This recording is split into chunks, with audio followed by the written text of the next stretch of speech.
विधि थी, सिंपल वाक्य में कैसे चेंजमेंट होता है। तो ये देखा होगा, कभी भी आइडियंस अगर सामने होता तो वहाँ टेंस नहीं चेंज करेंगे। वैसे सेट टू में मोस्टली क्या होता है, चेंज होता है। और जहाँ जहाँ पर भी अगर वाक्य में, साधारण वाक्य में कोई यूनिवर्सल ट्रूथ है या तो फिर तुम्हारा कोई प्रकट सिद्ध है या कोई ऐतिहासिक कोई तथ्य है, तो इन चीज़ों में नहीं चेंज करते, या कोई आइडियंस अगर सामने होगा तो नहीं चेंज करेंगे, और अन्यथा हमारे मोस्टली वाक्य क्या होते हैं, चेंज हो जाते हैं। उसी प्रकार साधारण इसमें प्रश्नवाचक वाक्य में जैसे लिखा है he said to me will you play the match in the evening, तो ये करना है कि यह सेड टू है, वहाँ सेड टू को हमने टोल्ड किया था, यहाँ पर सेड टू सेड हो अथवा सेड टू हो, तो इसको हम क्या कर सकते हैं, आर्ट में इसको चेंज कर सकते हैं। सेड टू को किस में जाएगा, इसमें चेंज में, या सेड हो अथवा सेड भी हो, ये हो जाएगा आर्ज, ठीक। अथवा किसमें कह सकते हो, आर्ज इंक्वायर ऑफ,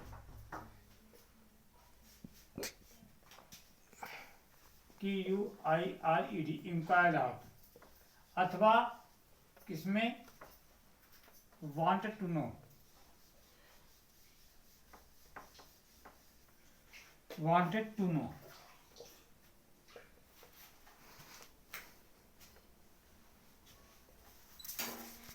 और कभी कभी देखते हैं, जैसे आप मिल जाता है वाक्य में डू यू थिंक,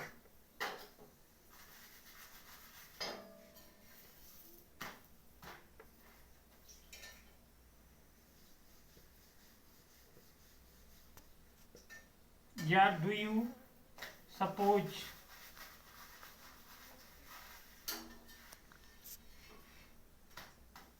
इन वाक्यों में किसका प्रयोग करते हैं हम, वंडर का, किसका प्रयोग करते हैं, वंडर का, समझे। ये चीजें आती हैं कि अगर प्रश्नवाचक वाक्य है सेड अथवा सेड टू हो, सेड हो या तो सेड टू हो, इसकी जगह हम किसका प्रयोग कर सकते हैं, आज का, अथवा इंक्वायर आपका ENQUIRD, इसको साफ कर दिया ENQUIRED इंक्वायर ऑफ, अथवा किसका प्रयोग कर सकते हैं हम, wanted to know, wanted to know, इनमें किसी का प्रयोग कर सकते हो। देखो हाई स्कूल इंटर में तो हम आज का ही पढ़ जाते हैं, या तो इंक्वायर आपका, दो ही मिलेंगे, किस कंपटीशन में आपको मिलेगा, वांटेड टू नो मिल जाएगा, या किसका प्रयोग मिलेगा, वांटेड मिल जाएगा, इनमें प्रयोग मिलते हैं, समझे। और इसमें तो आज का ही प्रयोग पड़ जाता, विषय वाक्य है, क्या करोगे आप, ही आर्ड मी, है ना। अब ये वाक्य क्या है, साहित्य से हेल्पिंग वर्ब चालू हुआ है, तो यह क्या मदर का मदर कंजंक्शन क्या लगेगा, इफ, इसमें किसका प्रयोग करेंगे, इफ का। यू गैव मी से आई, फिर विल शायद लगता हो जाएगा शुड, यहाँ पर किसका प्रयोग कर देंगे हम, शुड का, शुड। प्ले क्या कर देंगे, प्ले द मैच,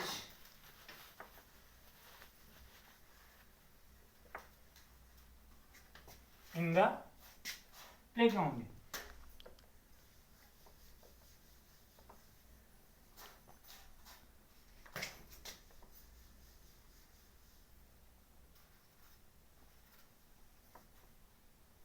ये बात है, समझे।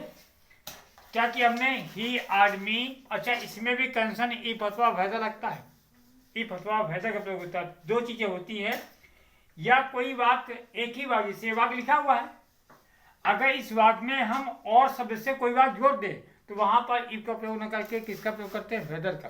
ये भी ध्यान रखना, जैसे वाक्य लिखे दे रहे, he said to me,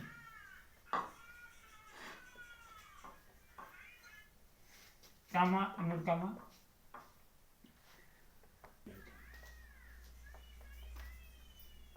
do you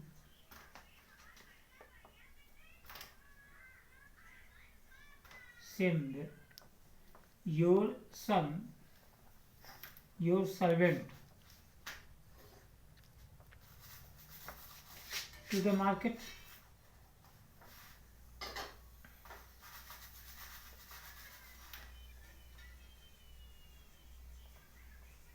are not, ठीक ना, तन्मसा हो गया।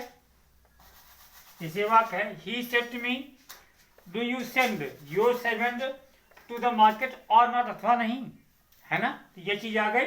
तो इसमें किसका प्रयोग मिल गया हमको, आर का प्रयोग मिल गया इसमें, ओ आर का। क्या करेंगे इसमें, ही आस्क्ड मी, इसका प्रयोग करेंगे वेदर का, WHETHER, वेदर। अब यू गया मिस हो जाएगा आई, अब ये डू हट गया तो क्या कर सेकंड फॉर्म हो जाएगा आई सेंट, योर गया miss my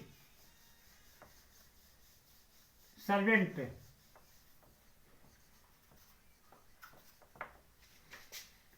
to the market, or not, है ना, आर नॉट।